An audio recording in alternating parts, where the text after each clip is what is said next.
കർത്താവിൻ്റെ അതിപരിശുദ്ധമായ നാമം വാഴ്ത്തപ്പെടുമാറാകട്ടെ. എല്ലാ പ്രിയപ്പെട്ടവർക്കും വേഗം പ്രതീക്ഷ കർത്താവിൻ്റെ വലിയൊരു നാമത്തിൽ ഞങ്ങളുടെ വന്ദനം അറിയിക്കുന്നു. ഇന്നും അല്പസമയത്തെ വചന ശുശ്രൂഷയ്ക്കായി നമുക്ക് തുടർമാനമായി നാം വായിച്ചു വരുന്ന ഭാഗം വായിക്കാം. യൂദായുടെ ലേഖനം 3-ാമത്തെ വാക്യം. പ്രിയരെ, നമുക്ക് പൊതുവിലുള്ള രക്ഷയെക്കുറിച്ച് നിങ്ങൾക്ക് എഴുതുവാൻ സകല പ്രയത്നവും ചെയ്ത് വിശുദ്ധന്മാർക്ക് ഒരിക്കലായി ഭരമേൽപ്പിച്ചിരിക്കുന്ന വിശ്വാസത്തിനായി പോരാടേണ്ടതിനെ പോരാടണം. വിശുദ്ധന്മാർക്ക് ഒരിക്കലായി ഭരമേൽപ്പിച്ചിരിക്കുന്ന വിശ്വാസത്തിന് വേണ്ടി പോരാടണം. നമുക്കൊരു വാക്ക് ചുരുക്കമായി പ്രാർത്ഥിക്കാം. ഞങ്ങളുടെ ദൈവമേ, സ്വർഗ്ഗപിതാവേ, നല്ല സമയത്തിനായി സ്തോത്രത്തെ പ്രാവശ്യം കൂടെ അവിടുത്തെ വചനവുമായി ഈ എക്സോഡസ് മീഡിയ മിനിസ്ട്രിയുടെ ഫേസ്ബുക്ക് പേജിൽ ഞങ്ങൾക്ക് ഒരുമിച്ചായിരിക്കുവാൻ ഞങ്ങൾ സഹായിച്ചതിനായി സ്തോത്രം. ഞങ്ങളുടെ ദാസൻ കുടുംബം പ്രിയപ്പെട്ട എല്ലാവർക്കുമായി ഇങ്ങനെ വാഴ്ത്തുന്നു. ഈ ശബ്ദം കേൾക്കുന്ന കാണുന്ന പ്രിയപ്പെട്ടവരെ കർത്താവ് സഹായിക്കുന്നു. വചനത്തിലൂടെ പോകുവാൻ ഞങ്ങളെ സഹായിക്കണം. അവിടുത്തെ പരിശുദ്ധാത്മാവ് സകലത്തെ നിയന്ത്രിക്കുന്ന നാമത്തെ മഹത്വപ്പെടുന്നു. എല്ലാവർക്കും ഒരുപോലെ അനുഗ്രഹമാക്കി തീർക്കണമേ. മശിഹ മൂലം ഞങ്ങളെ അപേക്ഷിക്കുമ്പോൾ കേൾക്കണമേ പിതാവേ. നമ്മൾ പാട് ചില വരികൾ ചേർന്ന് പാടാം. ഇഷ്ടം പോരാട്ടമാകിലും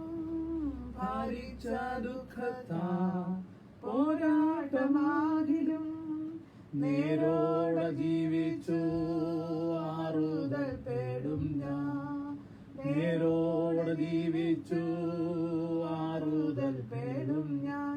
ഉയരോമൻ ദുഃഖം വിലാപവും ചേരും ഞാൻ സ്വർഗ്ഗവേഗം. ഹല്ലേലൂയ.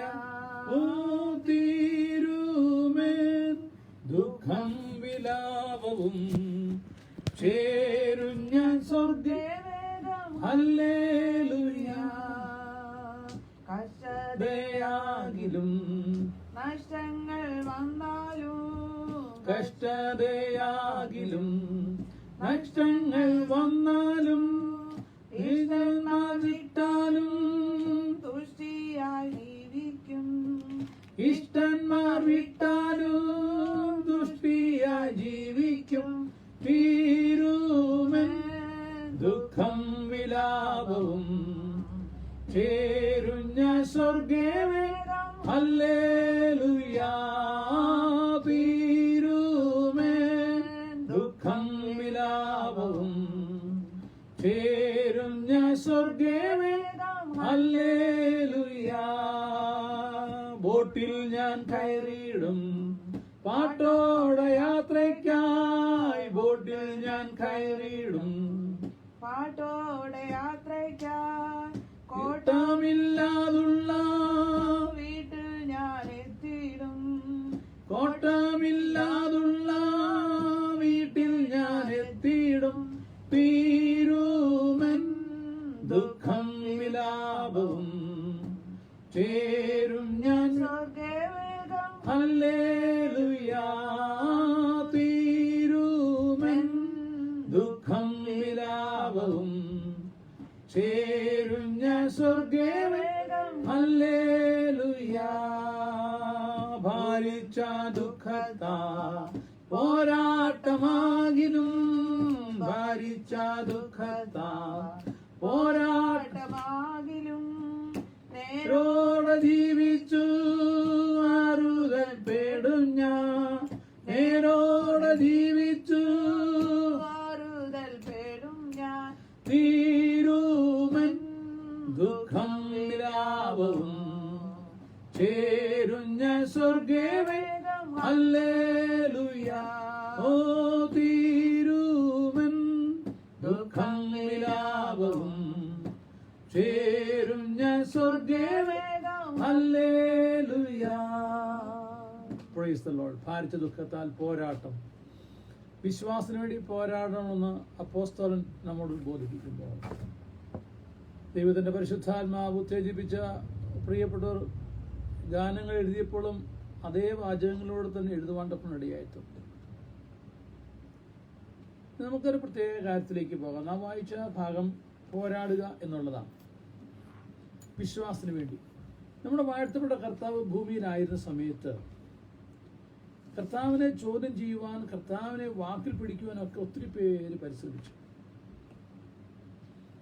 കർത്താവ് പറഞ്ഞ വചനം കേട്ട് അത് അംഗീകരിച്ച് പോകുവാനല്ല പലർക്കും താല്പര്യമായത്. പിശാച് അവരുള്ളിൽ കടന്ന് കർത്താവിനെ ചോദ്യം ചെയ്ത് നിത്യജീവന്റെ അവകാശികളാകാതിരിക്കുവാൻ പിശാച് അവരെ കൊണ്ട് പണിപ്പെട്ടു. പലപ്പോഴും നാം പറയുന്ന ദൈവവചനവും ദൈവ ആലോചനയുമല്ല അന്ന് മനുഷ്യരെടുത്തതുപോലെ തന്നെ ഇന്നുമായിരിക്കുന്നു. ഞാൻ ഓർക്കുന്നു, ഒരിക്കൽ ഒരു സഭയിൽ ഒരു ആരാധനയ്ക്ക് സംബന്ധിച്ചു. അന്ന് അവിടെ ഉണ്ടായിരുന്ന ശുശ്രൂഷകൻ പറഞ്ഞു, ദേവദാസനെ, വിശ്വാസത്തിൽ വരാനുണ്ടായ കാരണങ്ങളുടെ സാക്ഷ്യം കൊണ്ടൊന്ന് പറയാൻ പറഞ്ഞു. വർഷങ്ങൾക്ക് മുമ്പാണ്, ഇന്നത്തെ പോലെ ഫോണും സൗകര്യങ്ങളും ഉള്ള സമയത്തല്ല. ഞാൻ എൻ്റെ സാക്ഷ്യം പ്രസ്താവിച്ചു, വചനവും പറഞ്ഞു. ചില ദിവസങ്ങൾക്ക് ശേഷം എനിക്ക് ഒരു കത്ത് ലഭിച്ചു. ഞാൻ പോയ സഭയിലെ ശുശ്രൂഷകൻ എനിക്ക് എഴുതിയിരിക്കുകയാണ്, ദേവദാസനെ, ഇനി ഒരിക്കലും സാക്ഷി പറയുമ്പോൾ മരണത്തിന് വേണ്ടി താല്പര്യപ്പെട്ട് ആ ചെയ്ത കാര്യങ്ങളൊന്നും പറയരുത്. കാരണം ഞങ്ങളുടെ സഭയിലെ ഒരു പൈതൽ അവൻ്റെ ജീവിതത്തിൽ പ്രയാസം വന്നപ്പോൾ ഞാൻ എങ്ങനെയാണോ ആ കാര്യം ചെയ്ത് അതുപോലെ അവനെ അനുകരിപ്പാനിടയായിത്തീർന്നു. കർത്താവിൻ്റെ കൃപ ആ ജീവൻ ആപത്തുണ്ടായില്ല. അവനെ വിളിച്ച് ചോദ്യം ചെയ്തപ്പോൾ പറഞ്ഞാണ്, കഴിഞ്ഞ ഞായറാഴ്ച സഭയിൽ വന്ന് പ്രസംഗിച്ച ആ പാസ്റ്റർ പറഞ്ഞു, അദ്ദേഹത്തിൻ്റെ ജീവൻ നഷ്ടപ്പെടുത്താനുള്ള കാര്യങ്ങൾ ഞാനത് അനുകരിച്ചാണ്. അന്ന് പറഞ്ഞ ദൈവവചനം പൈതൽ ചെവിക്കൊണ്ടില്ല, അവൻ്റെ അകത്ത് കയറിയില്ല. മറിച്ച് എൻ്റെ ജീവിതത്തിൽ ഞാൻ മരണത്തെ പുലുകുവാൻ ചെയ്ത കാര്യം പറഞ്ഞത് അവൻ്റെ അകത്ത് കയറി. ആയതുപോലെ യേശു കർത്താവ് ഭൂമിയിലായിരുന്നപ്പോൾ പറഞ്ഞ കാര്യങ്ങൾ അവർ അതുവഴി അംഗീകരിച്ച് അനുസരിക്കുവാനല്ല, മറിച്ച് അതിനെ എങ്ങനെ ചോദ്യം ചെയ്യാൻ പറ്റുമെന്നുള്ളതായിരുന്നു ചിലരുടെ കണക്കൂട്ടുകൾ അങ്ങനെ ചെയ്തുകൊണ്ടിരുന്നു. അങ്ങനൊരു ഭാഗമാണ് ലൂക്കോസിന്റെ സുവിശേഷം 16-ാം അധ്യായത്തിന്റെ 17-18 വാക്യങ്ങളും അതേ തുടർന്നുള്ളതായ സംഭവവികാസം. വാഴ്ത്തപ്പെട്ട കർത്താവ് ഭൂമിയിൽ സംസാരിച്ചു. അവരോട് ഇങ്ങനെ പറഞ്ഞു, ആകാശവും ഭൂമിയും ഒഴിഞ്ഞു പോകുന്നത് എളുപ്പമാണ്. അന്ന് ഉള്ളതും ഇന്നുള്ളതുമായി നാം അധിവസിക്കുന്ന ഈ ഭൂമി ആകാശവും ഒഴിഞ്ഞു പോകും. അത് എളുപ്പമുള്ള കാര്യമെന്ന് പറയുന്നത്. കർത്താവ് അന്ന് പറഞ്ഞതിന് ശേഷം ഇപ്പം 2000 വർഷങ്ങൾ കഴിഞ്ഞു. ഇന്നും ആകാശവും ഭൂമി നിൽപ്പുണ്ട്, പക്ഷെ ഇത് ഒഴിഞ്ഞു പോകും. എന്നിട്ട് കർത്താവ് പറഞ്ഞ ഇതാണ്, എന്നാൽ ന്യായപ്രമാണത്തിൽ ഒരു പുള്ളി വീണ് പോകുന്നു, അതിനേക്കാൾ പോകത്തില്ല. ന്യായപ്രമാണത്തിൽ ഒന്നും ഭൂമിയിലെ ഇനി ആരെന്ത് ശ്രമിച്ചാൽ തന്നെ അത് മാറ്റാനായിട്ട് കഴിയത്തില്ല. മനുഷ്യർ പലതും കണ്ണടയ്ക്കുന്നുണ്ട്, വിട്ടുകളയുന്നുണ്ട്. ദൈവസഭയ്ക്കുള്ളിൽ വന്നവരുടെ ധനസ്ഥിതി, സാമൂഹ്യസ്ഥിതി, സഭയോട് അല്ലെങ്കിൽ ഹോളിനോടുള്ള കാണിച്ചതായ കാര്യങ്ങൾ, മറ്റു ബന്ധുക്കൾ, ചാർച്ചക്കാർ, ഇവരെല്ലാം ഓർക്കുമ്പോൾ ഒരു പക്ഷേ പലതും വിട്ടുകളയുവാൻ, ഒഴിവാക്കുവാൻ ശുശ്രൂഷകരും വിശ്വാസികൾക്ക് ഇടയാകുന്നുണ്ട്. എന്നാൽ കർത്താവ് പറഞ്ഞത് ഒരു ന്യായപ്രമാണത്തിന് പുള്ളി ഒരു കുത്തും കോമയും പോലും മാറിപ്പോകുകയല്ലെന്ന്. എന്നിട്ട് പറഞ്ഞൊരു കാര്യമാണ് അതിൻ്റെ 18-ാമത്തെ വാക്യം. കാരണം കർത്താവിനോട് ചോദിച്ച ചോദ്യങ്ങൾ ഒരു പ്രമുഖമായ വിഷയമായിരുന്നു വിവാഹം, വിവാഹമോചനം, വിവാഹിതരായവരുടെ ശേഷം, അതായത് വിട്ടിട്ട് പോയ ഭർത്താവിൻ്റെയും ഭാര്യയുടെയും കാര്യം എങ്ങനെയൊക്കെയാ, അതായിരുന്നു അവർക്ക് അറിയേണ്ടത്. ഭാര്യയെ ഉപേക്ഷിച്ച് മറ്റൊരുത്തിയെ വിവാഹം കഴിക്കുന്നവനെല്ലാം വ്യഭിചാരം ചെയ്യുന്നു, ഭർത്താവ് ഉപേക്ഷിച്ചുള്ള വിവാഹം കഴിക്കുന്നവനും വ്യഭിചാരം ചെയ്യുന്നു. ന്യായപ്രമാണത്തിൽ പുള്ളിയോ വള്ളിയോ മാറിപ്പോകുന്നത് എളുപ്പമല്ല, അതിനെക്കാട്ടി എളുപ്പമാണ് ആകാശം ഭൂമി മാറിപ്പോകുന്നെങ്കിൽ ഈ വാക്യം മാറിപ്പോകുമോ? പക്ഷെ ഇന്ന് സർവ്വസാധാരണമായി പലയിടങ്ങളിലും നാം കാണുന്നുണ്ട്, വേർപെട്ട സമൂഹങ്ങളിൽ സമുദായസ്ഥരിൽ വിവാഹിതരായി ചിലപ്പോൾ ഒരു പക്ഷേ അടുത്ത ദിവസമോ 1 വർഷമോ 9 വർഷമോ ഇനി 25 വർഷമോ കഴിഞ്ഞാലും വിവാഹമോചനം നേടുന്ന, കോടതി വരിയായി ലീഗലി നേടുന്ന, സെപ്പറേറ്റ് ആകുന്ന, ഡിവോഴ്സ് ആകുന്ന ഭാര്യയും ഭർത്താവിനെയും നമുക്ക് കാണാം നമ്മുടെ ചുറ്റുപാടുകൾ, നമ്മുടെ സമൂഹത്തിൽ. എന്നൊരൽപ്പം കഴിയുമ്പോൾ, ചില നാളുകൾ കഴിയുമ്പോൾ ഇവരെ വിവാഹം കഴിപ്പിക്കുവാൻ തക്കവണ്ണം അവരുടെ ബന്ധുമിത്രാദികളും മാതാപിതാക്കളും ഉത്സാഹിക്കുകയും വേറെ പിരിഞ്ഞവർ തന്നെ പുനർവിവാഹത്തിന് സമ്മതിക്കുകയും ചെയ്ത് വിവാഹിതനാകുന്നത് നമ്മളിപ്പോൾ സർവ്വസാധാരണമായി കണ്ടുകൊണ്ടിരിക്കുകയാണ്.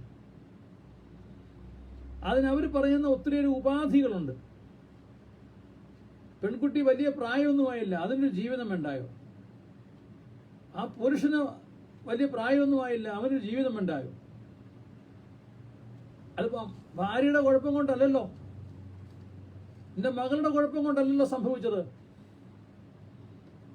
മറുഭാഗത്തുള്ള എന്റെ മകന്റെ കുഴപ്പം കൊണ്ടല്ലല്ലോ സംഭവിച്ചത്. അങ്ങനെ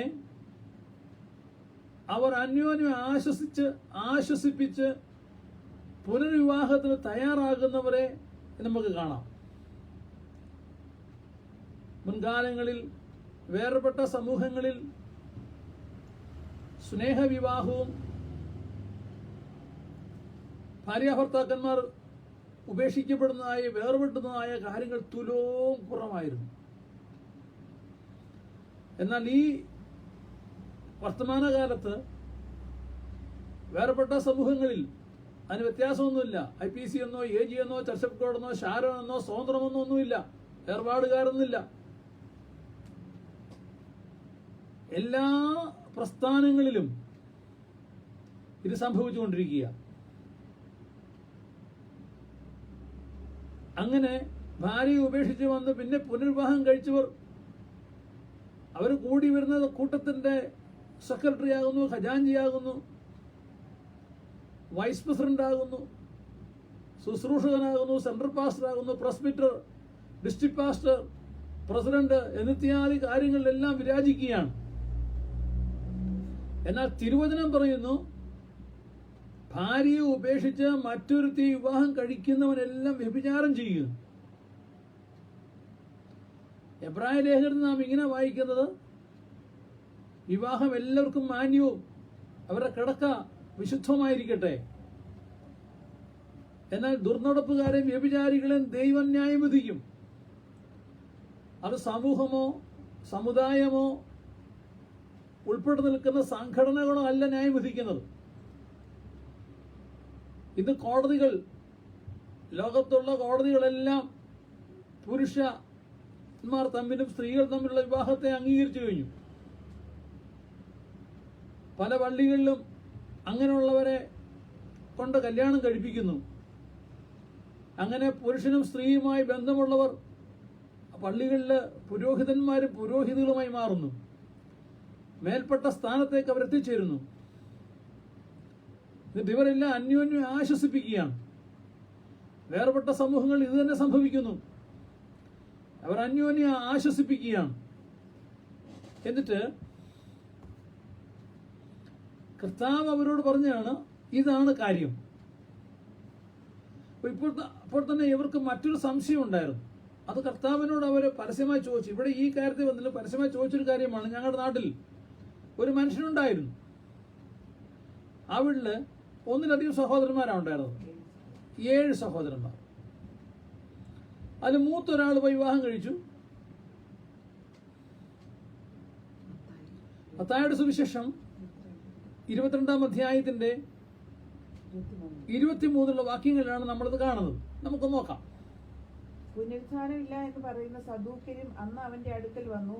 ഗുരു, ഒരുത്തൻ മക്കളില്ലാതെ മരിച്ചാൽ അവന്റെ ഭാര്യയെ ദേവവിവാഹം കഴിച്ച് തന്റെ സഹോദരന് സന്തതിയെ ജനിപ്പിക്കണമെന്ന് മോശ കൽപ്പിച്ചല്ലോ. മോശയുടെ ന്യായപ്രമാണത്തിൽ ദൈവം കൊടുത്ത പ്രമാണമനുസരിച്ച് ഒരു പുരുഷൻ വിവാഹം കഴിച്ചു, മക്കൾ ഉണ്ടാകുന്നതിന് മുൻപ് തന്നെ ആ മനുഷ്യൻ മരിച്ചു പോയാൽ ആ സ്ത്രീയെ ആ ഭാര്യയെ തിരിച്ച് അവളുടെ വീട്ടിലേക്ക് മാതാപിതാക്കളുടെ ബന്ധുക്കളുടെ അടുക്കിലേക്ക് പറഞ്ഞു വിടാതെ മരിച്ചുപോയ ഭർത്താവിന്റെ അനുജനായ സഹോദരനെ കൊണ്ട് വിവാഹം കഴിപ്പിക്കണം. അതിന് ദേവതര ധർമ്മം എന്നാ പറയുന്നത്. അത് അനുഷ്ഠിക്കാത്ത മനുഷ്യന് വലിയ ശിക്ഷയാണ് പറഞ്ഞിരിക്കുന്നത്. അവിടെ പൊതുസമൂഹത്തിൽ ആ രണ്ടാമൻ അല്ലെങ്കിൽ അടുത്തുള്ള ആള് നിന്ദിക്കപ്പെടും. കുലം തന്നെ ശാപഗ്രസ്തമായി മാറും. പേരിനും പഴഞ്ചൊല്ലിനും ഒക്കെ ഇടയായി തീരും. പുസ്തകത്തിൽ പഴയ നിയമത്തിൽ നമ്മൾ അങ്ങനെ കാണുന്നത്. ആ മനുഷ്യനെ സമൂഹ മധ്യത്തിലേക്ക് കൊണ്ടുവരണം. എന്നിട്ട് ആ സ്ത്രീ പട്ടണത്തിലെ ആളുകളോട് പറയണം, എന്റെ ഈ സഹോദരൻ എന്റെ ദേവതര ധർമ്മം നടത്തുവാനായിട്ട് അവന് കഴിയുന്നില്ല. അതുകൊണ്ട് പ്രിയമുള്ളവരെ, നിങ്ങൾ ഈ കാര്യത്തിൽ വിസ്താരം കഴിക്കണം. അങ്ങനെ വിസ്താരം കഴിക്കുവാൻ സമൂഹമധ്യ ഏൽപ്പിക്കുമ്പോൾ വീട്ടിൽ വെച്ച് ഭവനത്തിൽ വെച്ച് അപ്പനോടും അമ്മയോടും മറ്റുള്ളാകെ എനിക്ക് ജ്യേഷ്ഠത്തിയെ അല്ലെങ്കിൽ ജ്യേഷ്ഠന്റെ ഭാര്യയെ വിവാഹം കഴിക്കാൻ തയ്യാറല്ല എന്ന് പറഞ്ഞ കാര്യം, അതാണ് ഭവനത്തിന്റെ അകത്ത് നിന്ന് പൊതുവിലേക്ക് വന്നത്. ഇപ്പൊ പൊതുസമൂഹത്തിൽ വന്നപ്പോൾ പട്ടണത്തിലെ മൂപ്പന്മാരും പുരോഹിതന്മാരും എല്ലാവരും വിളിക്കുന്ന കൗൺസിലിൽ ഈ കാര്യം ചർച്ചയ്ക്ക് വരും. ചർച്ചയ്ക്ക് വരുമ്പോൾ ഈ വിഷയം എടുത്ത് ചോദിക്കും, അങ്ങനെ നിന്നെക്കുറിച്ച് കേൾക്കുന്ന ഈ കാര്യം ശരിയാണോ? ദൈവത്തിന്റെ ന്യായപ്രമാണം പറഞ്ഞിരിക്കുന്നത് ഇങ്ങനെ വിവാഹം കഴിക്കണമെന്ന, ദേവതര ധർമ്മം അനുസരിച്ച് വിവാഹം കഴിക്കണമെന്ന. മത്തായിയുടെ സുവിശേഷത്തിൽ പറഞ്ഞിരിക്കുന്ന കാര്യത്തിന്റെ ഒത്തുവാക്യം പഴയ നിയമത്തിൽ നമുക്ക് കാണാനായിട്ട് സാധിക്കും. സ്തോത്രം. അപ്പോൾ അവിടെ കൂടിയ കൗൺസിൽ വിസ്തരിക്കുമ്പോൾ ഈ ചെറുപ്പക്കാരനോട് ചോദിക്കുമ്പോൾ അവൻ പറയും, ശരിയാണ്, നിങ്ങൾ കേട്ട കാര്യം ശരിയാണ്, എനിക്ക് എൻ്റെ ജ്യേഷ്ഠന്റെ ഭാര്യയെ വിവാഹം കഴിക്കുവാൻ കിട്ടി.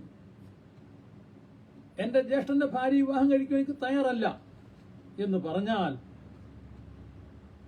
രംഗമാകെ മാറി, വിഷയം മാറി. ഈ ദേവതര ധർമ്മം എന്നുള്ളത് ഒരു വലിയ വിഷയമാണ്. ചൂട് പിടിക്കുന്ന സംസാരത്തിലേക്ക് അത് കൊണ്ടുപോകും. സമൂഹം എല്ലാവരും എത്തും. പൊതുസമൂഹത്തിൽ പട്ടാളക്കാര് ക്വാർട്ടർ മാർച്ച് ചെയ്യുന്നത് പോലെയാണ്. കര, നാവിക, വ്യോമസേനയിലെ ഒരു ഓഫീസറോ പടയാളിയോ സോൾജിയർ കുറ്റകൃത്യം ചെയ്താൽ അദ്ദേഹത്തെ ക്വാർട്ടർ മാർച്ചിലേക്ക് കൊണ്ടുവന്നാണ് ഞാൻ കേട്ടിട്ടുള്ളത്. അവിടെ വന്ന് രാജ്യദ്രോഹം അല്ലെങ്കിൽ ഗുരുതരമായ കുറ്റമാണ് ആ സോൾജറിനെ കുറിച്ച്, ആ പട്ടാളക്കാരനെതിരെ അല്ലെങ്കിൽ ആ സേന അംഗത്തിനെതിരെ വന്നതെങ്കിൽ പരസ്യമായി അദ്ദേഹത്തിന്റെ യൂണിഫോം വലിച്ചു കീറിയെടുക്കുമെന്നാണ് കേൾക്കുന്നത്. വലിച്ചു കീറിയെടുത്ത് ഉപദ്രവിച്ച് പെൻഷൻ പോലും കൊടുക്കാതെ വീട്ടുകാർക്ക് ഒരു ആനുകൂല്യം പോലും കിട്ടാതെ വരും. ആ പടയാളി വലിയ ശിക്ഷയിലേക്ക് കടന്നു പോകാൻ കൊണ്ടിടയായിത്തീരും. ദേവതര ധർമ്മം, മത്തായിയുടെ സുവിശേഷത്തിലുള്ള ദേവരത, ആ ഭാഗം നമ്മൾ നോക്കുമ്പോൾ അത് വളരെ കാഠിന്യമേറിയ ഒരു വിഷയമാണ്. പട്ടാള ഉദ്യോഗസ്ഥന്റെ പദവി എന്ന് പുറത്താക്കുന്നത് പോലെ ആ ചെറുപ്പക്കാരനെ സമൂഹത്തിൽ നിന്നും ചുറ്റുപാടുകളിൽ നിന്നെല്ലാം പുറത്താക്കി കുടുംബത്തിനൂടെ നാണക്കേട് ഭവിക്കുമാറ് സംഭവിക്കുന്നതായിട്ട് നമുക്ക് കാണാൻ സാധിക്കും.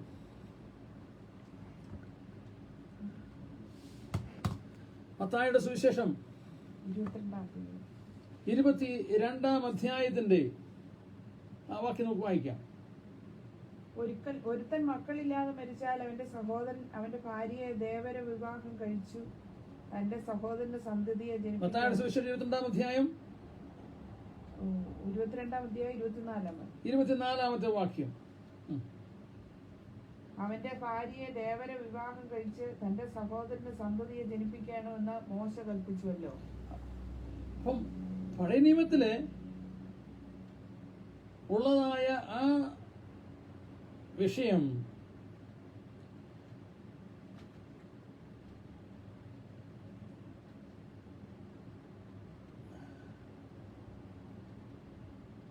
സ്തോത്രം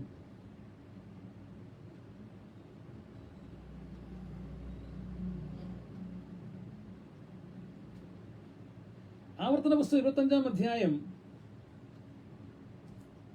5-ാമത്തെ വാക്യം. ആവർത്തന പുസ്തകം 25-ാം അധ്യായത്തിൽ ആണ് നമുക്കത് കാണാൻ സാധിക്കുന്നത്. 25-ാം അധ്യായത്തിന്റെ 5 മുതലുള്ള വാക്യങ്ങൾ നാം വായിക്കുമ്പോൾ, സഹോദരന്മാർ ഒന്നിച്ചു പാർക്കുമ്പോൾ അവരിൽ ഒരുത്തൻ മകനില്ലാതെ മരിച്ചുപോയാൽ മരിച്ചവന്റെ ഭാര്യ പുറത്തുള്ള ഒരുത്തന് ആകരുത്.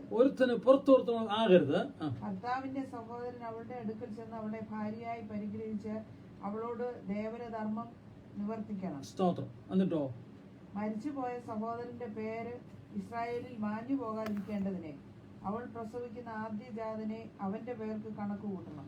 എന്തിനാ ഇങ്ങനെ ഇത്രയും വലിയ സാഹസം കാണിക്കുന്നേ? എന്തിനാ ഇത്രയും വലിയ സാഹസത്തിലൂടെ പോകുന്നത്? കാരണം ഒരു വീട്ടിലെ ആദിജാതൻ തലമുറയില്ലാതെ മരിച്ചു പോയാൽ അവന്റെ പേര് നിലനിൽക്കുകയില്ല, കെട്ടുപോകും. അതുകൊണ്ട് ആ പുരുഷന്റെ പേര് ആദിജാതന് പ്രത്യേക പദവികളുണ്ട്. അത് നിലനിർത്തേണ്ടതിനാണ് ഇങ്ങനെ ഒരു സംവിധാനത്തേക്ക് ദൈവം മനുഷ്യന് നിയമം കൊടുത്തത്. പേര് നിലനിർത്തണം. ഇപ്പൊ സഹോദരൻ വിവാഹം കഴിക്കും, അവന് മകനുണ്ടാവുമ്പോൾ ആദിജാതന് മരിച്ചുപോയ ആളുടെ പേര് കൊടുക്കണം, അവന്റെ പേര് നിലനിർത്തണം. എന്നിട്ടോ മരിച്ചുപോയ സഹോദരന്റെ പേര് ഇസ്രായേലിൽ നിന്ന് മാഞ്ഞു പോകാതിരിക്കേണ്ടതിന് അവൾ പ്രസവിക്കുന്ന ആദിജാതനെ അവന്റെ പേർക്ക് കണക്ക് കൂട്ടണം. സഹോദരന്റെ ഭാര്യയെ പരിഗ്രഹിക്കുവാൻ അവന് മനസ്സില്ലെങ്കിൽ അവൾ പട്ടണവാതിൽക്കൽ മൂപ്പന്മാരുടെ അടുക്കൽ ചെന്ന് നോക്കുക. വീട്ടിലെ അടുത്ത സഹോദരന് അനുജന് ഈ ജ്യേഷ്ഠത്തെ വിവാഹം കഴിക്കാൻ മനസ്സില്ലെങ്കിൽ വീട്ടിൽ കാര്യങ്ങൾ സംസാരിച്ചു, അനുജനോട് സംസാരിച്ചു, അനുജ ഇങ്ങനെ ഒരു നിയമമുണ്ടല്ലോ, ആ നിയമം അനുസരിക്കാൻ ബാധ്യസ്ഥരാണ് നീ, അവിടെ നമുക്കായി അങ്ങനെ പോകണം എന്ന് ഒന്നിൽ അനുജൻ പറയണം, അല്ലെങ്കിൽ ആ വിധവയ പറയണം, അതല്ലെങ്കിൽ മാതാപിതാക്കൾ പറയണം. ഏതായാലും അവിടെ വീട്ടിനകത്ത് ചർച്ച വന്നു. ആ ചർച്ചയിൽ തീരുമാനമായില്ല. അങ്ങനെ വന്നപ്പോൾ അടുത്ത നടപടി സ്വീകരിക്കേണ്ടത് ആ വിധവയായ സ്ത്രീയാണ്. വിധവ പട്ടണവാതിൽക്ക് വരണം, കൗൺസിലിന് മുമ്പിൽ വരണം, വന്നിട്ട് പറയണം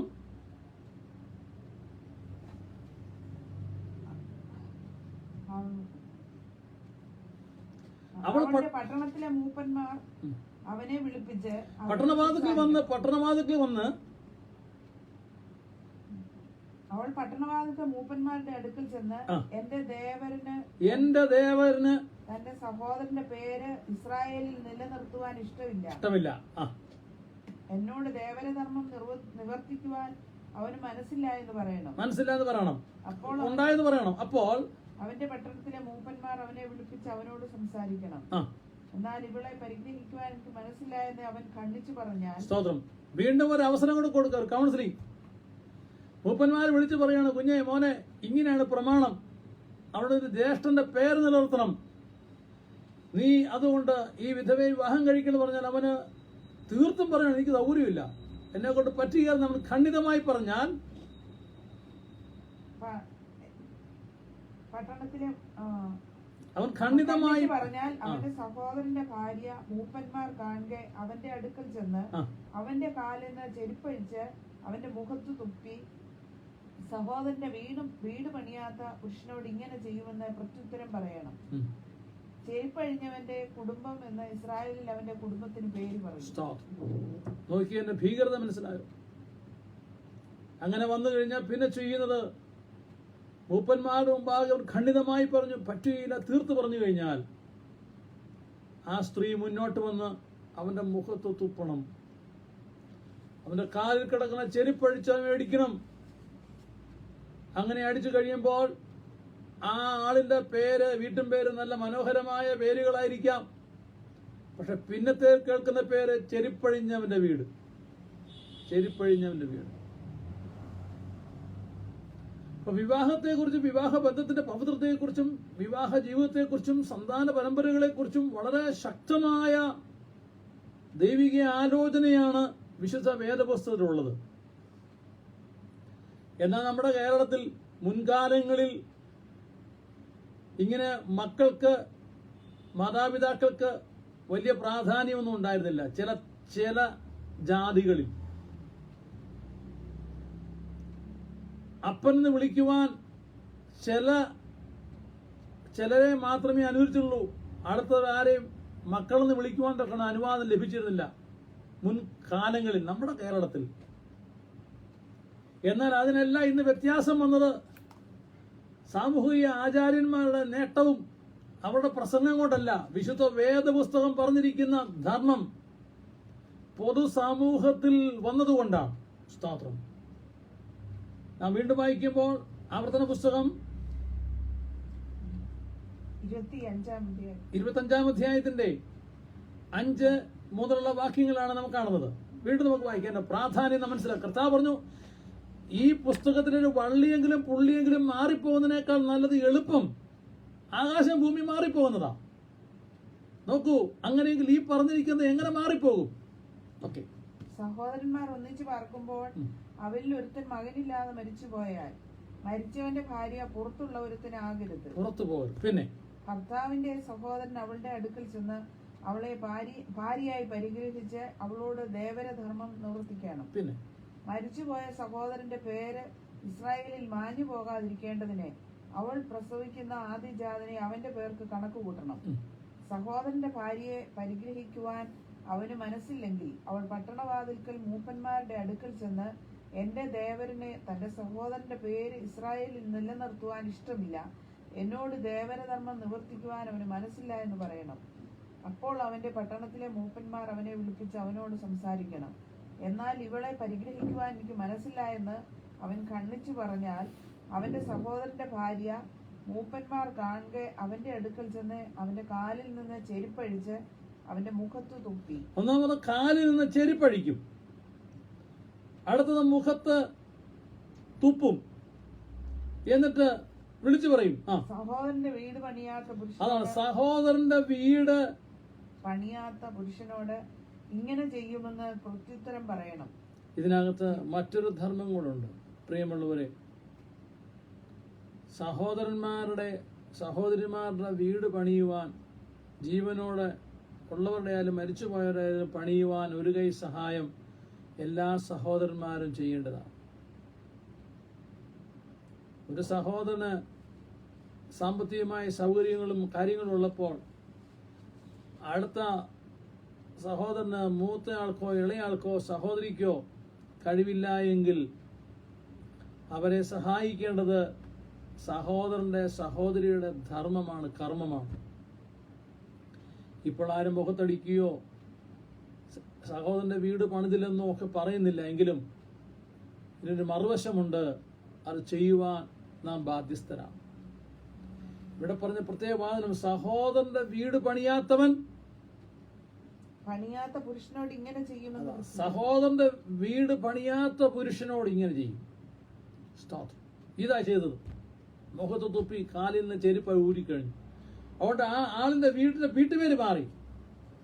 മുൻപ് പല വേലിയുമെന്നോ ബഥേലെന്നോ, ബഥേൽ മുകളിൽ ബഥേൽ താഴെ പല വൃക്ഷങ്ങളുടെ പേര് വെച്ചുള്ള വീട്ടുപേരുകളൊക്കെ ഉണ്ട് നമ്മുടെ നാട്ടിൽ. എന്നാൽ ഇവിടെ നാം കാണുന്നത് പിന്നെ ആ വീട്ടുകാരന്റെ വീട്ടുപേര് ചെരുപ്പഴിഞ്ഞവന്റെ കുടുംബം. എങ്ങനെയുണ്ട്? ആ ദേശത്ത് പിന്നെ എന്ത് മാന്യതയുണ്ട്? ആ ഭവനത്തിലേക്ക് അവിടെയുള്ള പെൺകുട്ടികൾക്കോ അടുത്തുള്ള തലമുറയ്ക്കോ ഒരു വിവാഹം വരുമോ?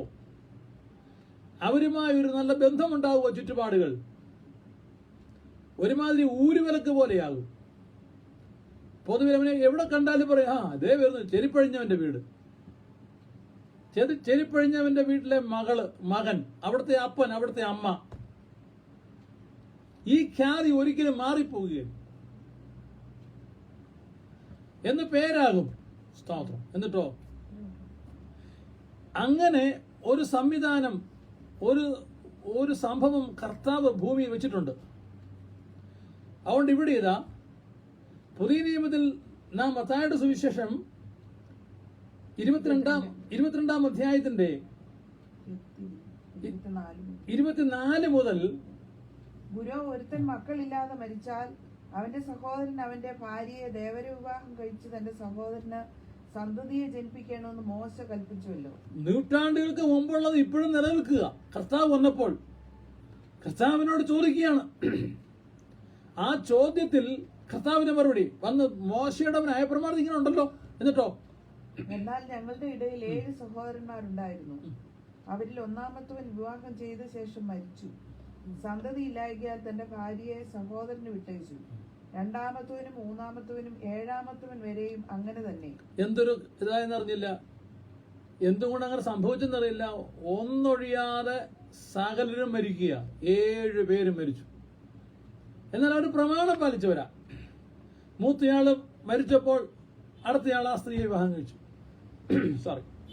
അടുത്തയാൾ വിവാഹം കഴിച്ചു. ഈ വിവാഹം കഴിച്ച് എല്ലാവരും മരണപ്പെട്ടു പോവുക. ഒടുവിൽ 7-ാമത്തെ ആളെ വിവാഹം കഴിച്ചു. ആ ദാമ്പത്യവും അധിക നാൾ നിന്നില്ല, തലമുറയും ഉണ്ടായില്ലെന്നാ നാം മനസ്സിലാക്കേണ്ടത്. 7-ാമത്തെ ആൾ മരിച്ചു, ഒടുവിൽ ആ സ്ത്രീ മരിച്ചു. ഇപ്പൊ ഇവർക്ക് അറിയേണ്ട ഒരു കാര്യമുണ്ട്. ഈ സ്ത്രീ പുനരുദ്ധാരത്തിൽ ആരുടെ ഭാര്യയായിരിക്കും? ഇവർ പുനരുത്ഥാനമില്ല എന്ന് വിശ്വസിക്കുന്നവരാണ്, അങ്ങനെ പഠിപ്പിക്കുന്നവരാണ്. എന്നാൽ ഇപ്പൊ ഇവർക്ക് അറിയേണ്ട ഒരു കുടുക്ക് ചോദ്യമാണ്. നിങ്ങൾ പറയുന്നല്ലോ പുനരുത്ഥാനം ഉണ്ടെന്ന്, മരിച്ചു ഉയർക്കും എന്നൊക്കെ പറഞ്ഞല്ലോ. അങ്ങനെയാണെങ്കിൽ ഈ 7 പേര് ഉയർക്കുമ്പോൾ ഈ 7 സഹോദരന്മാർ ഉയർക്കും, ഈ സ്ത്രീ ഉയർക്കും. അങ്ങനെ വരുമ്പോൾ ഇവൾ പിന്നെ ആരുടെ ഭാര്യയാവും? അത് അവർക്ക് അറിയേണ്ടത്.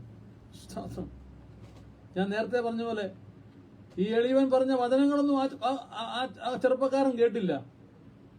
അവൻ കേട്ടത് ഞാൻ മരണത്തെ പുലുകിയ ഒരു പ്രത്യേക മാർഗം വഴി. അത് പിന്നെ ഇന്ന് വരെ ഞാൻ എന്റെ സാക്ഷ്യങ്ങളിൽ ഒരിടത്ത് പോലും ഞാൻ മരിക്കാൻ വേണ്ടി ചെയ്ത പണി പറഞ്ഞിട്ടില്ല. കാരണം വചനമല്ല ശ്രദ്ധിക്കുന്നത്, എങ്ങനെ നശിക്കാൻ പറ്റുമെന്നുള്ള ചില ശ്രദ്ധിച്ചുകൊണ്ടിരിക്കുന്നു. ഇവിടെയും കർത്താവ് പറഞ്ഞ ദൂതല്ല അവർക്ക് താല്പര്യം. പുനരുത്ഥാനം എന്ന് പറയും. സദൂക്യർ വന്നിട്ട് കർത്താവിനെ കുടുക്ക് ചോദ്യത്തിൽ കൊടുക്കാൻ വന്നിരിക്കുക. അങ്ങനെയാണെങ്കിൽ നിങ്ങൾ പറഞ്ഞ പുനരുത്ഥാനം ഉണ്ടെങ്കിൽ ആരുടെ ഭാര്യയായി മാറും? അതാ അവർക്ക് അറിയേണ്ടത്. അതിന് കർത്താവ് കൊടുത്ത മറുപടി, അതിനെ യേശു ഉത്തരം പറഞ്ഞത്, നിങ്ങൾ തിരുവെഴുത്തുകളെയും ദൈവശക്തിയെയും അറിയായതുകൊണ്ട് തെറ്റിപ്പോകും. സ്തോത്രം. കർത്താവ് നിങ്ങൾക്ക് തിരുവെഴുത്ത് അറിയത്തില്ല, അതുതന്നെ ദൈവശക്തിയെ നിങ്ങൾ അറിയുന്നില്ല. അങ്ങനെ അതുകൊണ്ടാണ് നിങ്ങൾക്ക് തെറ്റുപറ്റുന്നത്. അതുകൊണ്ടാണ് നിങ്ങൾ ഈ ആവശ്യമില്ലാതെ ചോദ്യം ചോദിച്ചു നടക്കുന്നത്. വചനം ധ്യാനിച്ച് ആ ധ്യാനത്തിൽ തീ കത്തിപ്പോകുന്നതിന് പകരം നിങ്ങൾ ആവശ്യമില്ലാത്ത കുടുക്ക് ചോദ്യമായി നടക്കുക. ഈ ഭൂമിയിലെ സുഖവും സന്തോഷവും അത് തന്നെ നിത്യതയിലും കാണണമെന്ന് താല്പര്യപ്പെടുക. ഇവിടെ ഭൂമിയിൽ സ്ത്രീയോടുകൂടെ പുരുഷൻ, പുരുഷനോടുകൂടെ സ്ത്രീ. അങ്ങനെയെങ്കിൽ പുനരുത്ഥാനത്തിലും സ്ത്രീ പുരുഷ ബന്ധം, ആ സന്തോഷം നിത്യതയിൽ. പ്രിയമുള്ളവരെ, ഇന്ന് പല മത വിഭാഗക്കാരും പഠിപ്പിക്കുന്നത് തന്നെയാണ്. ഈ ഭൂമിയിലെ ജീവിതം കഴിഞ്ഞാൽ അങ്ങേ ലോകത്ത് നിങ്ങൾക്ക് ഏറ്റവും നല്ല സുഖജീവിതം ലഭിക്കും. ഇവിടെ അവരുടെ ജീവിതത്തിൽ മദ്യം ഉപയോഗിക്കാൻ പാടില്ലെന്നൊക്കെ പറയുന്നുണ്ട്. എന്നാൽ അവിടെ ചെല്ലുമ്പോഴോ നല്ല ശുദ്ധമായ കലർപ്പില്ലാത്ത, ലഹരി പിടിക്കാത്ത, എന്നാൽ ശകലമൊക്കെ ആ സന്തോഷം ലഭിക്കുന്നതായ മദ്യത്തിന്റെ തോടുകളും തടാകങ്ങളും ഉണ്ടെന്നാണ് അവിടെ പറയുന്നത്. എന്നിട്ടോ അതിൽ നിന്ന് ചഷകങ്ങളിൽ, സ്വർണ്ണ ചഷകങ്ങളിൽ, സ്വർണ്ണ ഗ്ലാസിൽ അത് അവിടേക്ക് കൈ ഉയർത്തിയിട്ട് പുരുഷനും കൈ കൊണ്ടും തവി കൊണ്ടും ഒന്നും കുടിക്കാൻ മുട്ടുകുത്തിയൊന്നും പോകണ്ട. മറിച്ച് സുന്ദരികളായ തരുണീമണികൾ, സ്വർണ്ണ ചഷുകങ്ങൾ, സ്വർണ്ണ ഗ്ലാസുകൾ, പാത്രങ്ങൾ അതിനകത്ത് മുക്കി, അതിനകത്ത് ആ നറും മദ്യം നിങ്ങൾക്ക് ആവോളം തരും. നിങ്ങൾക്കത് ആസ്വദിക്കാം, ആ സ്ത്രീകളോടൊത്ത് ഉല്ലസിക്കാം എന്നൊക്കെയാണ് ചില മതങ്ങൾ ഭൂമിയിലെ അവരുടെ അനുയായികളെ പഠിപ്പിച്ചു വെക്കുന്നത്. അങ്ങനെയെങ്കിൽ അവിടെ ഒരു ചെറിയ ചോദ്യമുണ്ട്. ഈ ഭൂമിയിലെ ഇവിടെ പുരുഷന്മാർക്ക് ഇവിടെ സന്തോഷം പോലെ അവിടെ പുരുഷന് മാത്രം മതിയോ സന്തോഷം? സ്ത്രീകൾക്ക് വേണ്ടേ? ഒരിക്കൽ അവരുടെ കൂട്ടത്തിലൊരു സഹോദരി ഫേസ്ബുക്കിൽ ചോദ്യമാണ്, അങ്ങനെയാണെങ്കിൽ പ്രിയരെ, അധ്യാപകരെ, ഞങ്ങളെ പഠിപ്പിക്കുന്ന പുരോഹിതരെ, ഈ സ്ത്രീകൾക്ക് ഈ സന്തോഷമൊന്നും പ്രാപിക്കണ്ടായോ? അവർക്കും തുള്ളീശ കഴിച്ചാൽ എന്താ കുഴപ്പം? അവിടെ ഇതുണ്ടെങ്കിൽ. പ്രിയമുള്ളവരെ, ആ ചിന്താഗതി ഒക്കെ വ്യാപരിച്ചത് ഇതുപോലുള്ള വേണ്ടാത്ത ചിന്താഗതി എന്നാണ്. അതിന് കർത്താവ് കൊടുത്ത മറുപടി, നിങ്ങൾക്ക് തിരുവെഴുത്തുകളെയും ദൈവശക്തി. അപ്പൊ അങ്ങേ ലോകത്ത് നമ്മളെ എത്തിക്കുന്ന തിരുവെഴുത്താണ്, കർമാചാരങ്ങളല്ല, തക്സായും ക്രമങ്ങളുമല്ല, നിത്യാരാധന ഗീതങ്ങളല്ല, ബലിയും കുർബാനയുമല്ല, മറ്റിതര കാര്യങ്ങളല്ല, ചെറിയ നോയമ്പും വലിയ നോയമ്പുകളുമല്ല, മറിച്ച് ദൈവവചനവും ദൈവശക്തിയുമാണ് നമ്മെ അങ്ങേ ലോകത്തെത്തിക്കുന്നത്. കർത്താവ് അവരോട് പറയുകയാണ്, നിങ്ങൾ ദൈവശക്തിയെയും തിരുവെഴുത്തുകളെയും അറിയാത്തത് കൊണ്ടാണ് തെറ്റിപ്പോയത്, ഈ ചിന്താഗതി വന്നത്.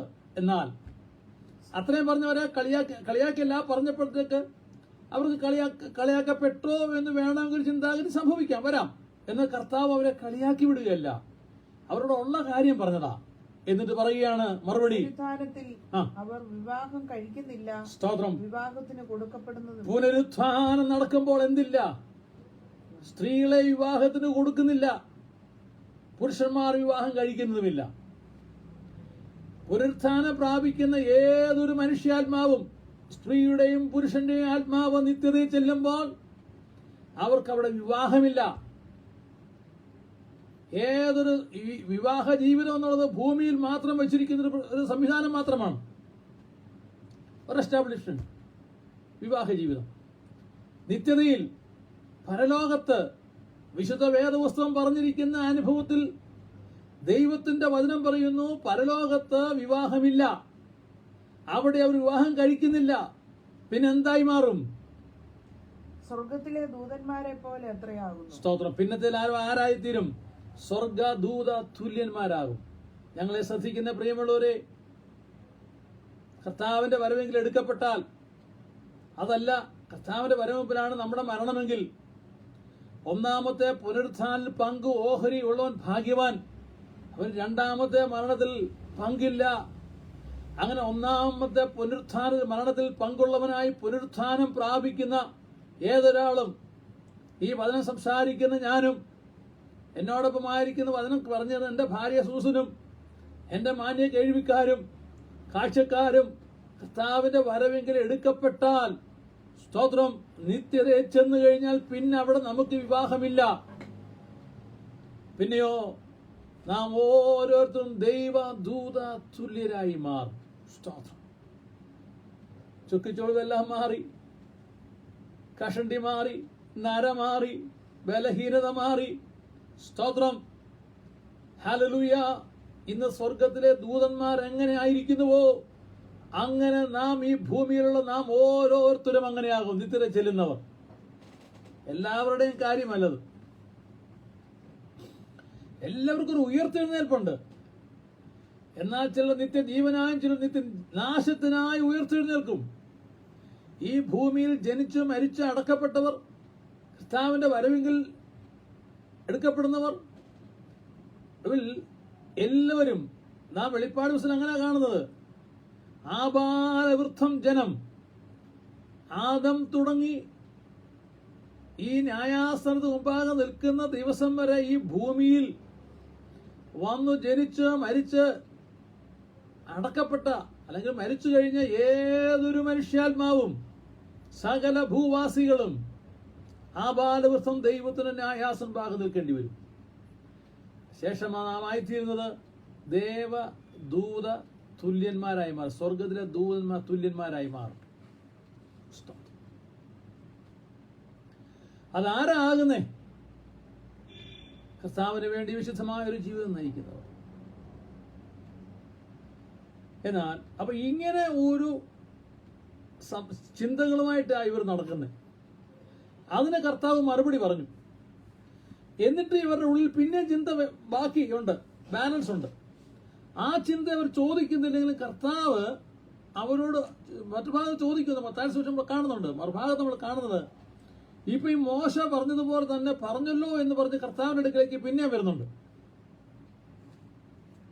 മോശ പറഞ്ഞല്ലോ, ഉപേക്ഷണ പത്രം കൊടുത്ത സ്ത്രീയെ ഉപേക്ഷിക്കാമല്ലോ, മൊഴിയല്ലാമല്ലോ എന്ന് മോശ പറഞ്ഞു. ഏത് കാര്യവും ചൊല്ലി മൊഴി ചൊല്ലാമോ, ഉപേക്ഷണ പത്രം കൊടുക്കാമോ എന്ന് കർത്താവിനെ മത്തായിയുടെ സുവിശേഷം 19 അധ്യായത്തിൽ നമുക്ക് വായിക്കാം. സ്തോത്രം. മത്തായി 19:3 മുതൽ. പരീശന്മാർ അവന്റെ അടുക്കൽ വന്നു. നേരത്തെ സദൂക്യരാ വന്നത്, ഇപ്പൊ പരീശന്മാർ, ആദിഭക്തന്മാർ വന്നു അവനോട്. ഏത് കാരണം ചൊല്ലിയും ഭാര്യയെ ഉപേക്ഷിക്കുന്ന വിഹിതം, ഏത് കാരണവും. ഒത്തിരി കാരണങ്ങളുണ്ട്. ഒരിക്കലും എൻ്റെ കസിൻ വിദേശത്ത് വന്നു. അദ്ദേഹം ഞങ്ങൾ സംസാരിച്ചു. നാളുകൾക്ക് ശേഷം അദ്ദേഹത്തെ കാണുകയാണ്. അപ്പോൾ അദ്ദേഹത്തെ സംസാരിച്ചു. അദ്ദേഹം പറഞ്ഞു ഇങ്ങനെയാണ്: 40 കാരണങ്ങളാൽ ഭാര്യ ഉപേക്ഷിക്കാമെന്നാണ് മോശ പറഞ്ഞു. മോശയുടെ തൽമൂദ് അല്ലെങ്കിൽ യഹൂദന്മാരുടെ തൽമൂദ് പാരമ്പര്യ കഥകൾ എഴുതിയിരിക്കുന്നത് 40 കാരണങ്ങളാൽ ഭാര്യ ഉപേക്ഷിക്കാം. അല്ല, ഒന്നാമത്തെ കാര്യം, പുറത്തെ ജോലി കഴിഞ്ഞ് അധ്വാനം കഴിഞ്ഞ് വീട്ടിലേക്ക് കയറി വരുന്ന, കുടിലേക്ക്, അന്നൊക്കെ വീടെന്നുള്ളല്ലോ, എങ്കിൽ വീട് ഇരിക്കുന്നെങ്കിലും വീട്ടിലേക്ക് കയറി വരുന്ന ഭർത്താവിനെ ഭാര്യ കാത്തു നിന്ന് സ്വീകരിച്ച് പണിയായുധം മാറ്റി താഴെ വെപ്പിച്ച് കുളിക്കാനുള്ള സംവിധാനം അങ്ങനെയൊക്കെ ചെയ്തു കൊടുത്ത് വീടിനുള്ളിലേക്ക് കയറ്റി ഇരുത്തി ചൂട്, നമ്മളാണ് ഇവിടെ ചായ, എന്നാൽ അവിടുത്തെ പാനീയം കൊടുക്കുന്നില്ല എങ്കിൽ ആ ഭാര്യയെ ഉപേക്ഷിക്കാം. എൻ്റെ ഒരു കസിനോട് പറഞ്ഞാണ്. ഞാൻ പറഞ്ഞു, അങ്ങനെയാണെങ്കിൽ നമ്മുടെ കേരളത്തിൽ ഉപേക്ഷയോട് ഉപേക്ഷയെ നടക്കത്തുള്ളൂ. എത്ര ഭാര്യമാർ ചെയ്യുന്നുണ്ടത്? വരുമ്പോഴേ അറിയിച്ചോണ്ടാണ് വരുന്നത്, കൂവിക്കൊണ്ടാണ് വരുന്നത്. ഭാര്യയ്ക്ക് വീട്ടിൽ പണിയൊന്നുമില്ലേ? അതിനർത്ഥം എല്ലാ പണിയും തീർത്ത് ഭാര്യ ഭർത്താവിനെ കാത്തിരുന്ന് സ്വീകരിച്ചാനയിച്ചില്ലെങ്കിൽ ഉപേക്ഷിക്കാമെന്ന്. അതുപോലെ ഈ തൊഴിൽന്യായങ്ങൾ ഉൾപ്പെടെയുള്ള ഇങ്ങനെയുള്ളതാണ് 40ഓളം കാര്യങ്ങൾ എഴുതി വച്ചിരിക്കുന്നത്. അതുകൊണ്ട് അവർ ഏത് കാരണവും, ഈ 40 കാരണത്തിൽ ഏത് കാരണവും ചൊല്ലി ഉപേക്ഷിക്കാമോ? മോശയുടെ പുസ്തകം അങ്ങനെ പറഞ്ഞിരിക്കുന്നല്ലോ എന്ന് പറഞ്ഞപ്പോൾ കർത്താവ് കൊടുത്ത മറുപടി, അതിനെ അവൻ സൃഷ്ടിച്ചവൻ ആദിയിൽ അവരെ ആണും പെണ്ണുമായി സൃഷ്ടിച്ചു എന്ന്. കർത്താവ് ബൈബിൾ ക്ലാസ് എടുക്കുക, സ്റ്റഡി ക്ലാസ് കൊടുക്കുക.